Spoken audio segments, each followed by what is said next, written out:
Hi everyone, welcome to Lessons in Loops episode 2, where I get to show you all the lessons I learned making this cute little magic potion bottle.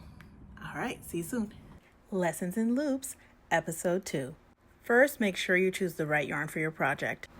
Here is where I made my first mistake. Typically, when there is a pattern that you're trying to duplicate, the pattern will usually tell you what yarn to use. As I've learned throughout the years that I've been crocheting, almost 2 years now, I've found that not all yarn types are the same. So for example, these are the three yarns that I used, and they're all considered chenille. Now I believe this one was from Walmart. I don't remember, I don't have the label. And if you can see, it's a little, you can't tell, but it's really kind of rough. And these two are the Premier Just Chenille from Dollar Tree. I really like these.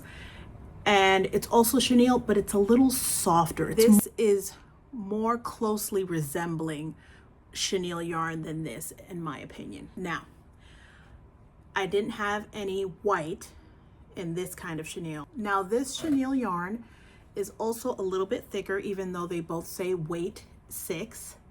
I don't know if you can tell there. They're a little thicker. You see how much thicker this is?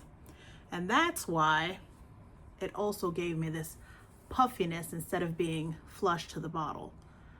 So had I had this in white, it probably would have looked more flush instead of like clouds over a little mountain.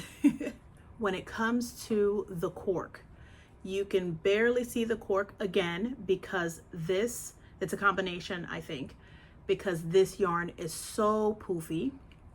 You can barely see the cork there. I could have gone probably one more row up to make it a little bit thicker, or maybe had this been the same type of chenille, maybe it would have all worked out and the cork would have been more prominent. But again, I think it's still cute. Lastly, I think I went too dark with this purple. In the pattern, this purple is much lighter. I'll stick a picture of it somewhere here. Because it's so dark here, I'm in the light. However, for the most part, with most pictures, you can't even tell that the little mouth is there. So maybe next time I would do a little bit lighter color for the liquid in the bottle. Well, that's all for today. Thank you so much for watching. I hope you liked this kind of content. If you'd like to see some more, make sure you hit like and subscribe, and I'll see you next time with more Lessons in Loops. Toodaloos! Lessons in Loops.